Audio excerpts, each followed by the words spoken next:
ఈ లోకంతో స్నేహం చేస్తే దేవుడు అయిపోతాడు, శత్రువు అవుతాడు అన్నమాట. ఆయన ఏం కోరుకుంటున్నాడు? ఈ లోకంతో స్నేహం చేయొద్దు, నాతో స్నేహం చేయి అంటాడు దేవుడు. ఆయన కూడా స్నేహం చేయాలని ఆయన కోరుతా ఉన్నాడు. గమనిస్తున్నాము, ఆయన స్నేహం మనం పిలుస్తూ ఉన్నాడు. ఆయన మన స్నేహితులం అయిపోతే ఆయన మనకు స్నేహితులు అయిపోతాడు.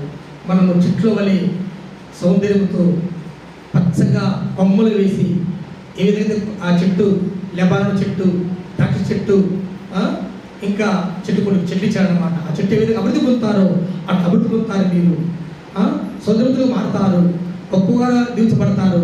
అంత స్నేహం చేయండి అని దేవుడు పిలుస్తున్నారు. దేవునికి స్తోత్రం, హల్లెలూయా. గమనిస్తున్నామా? వినబట్టి వాళ్ళారా, ఒకసారి ఒక బిల్డింగ్ ఓనర్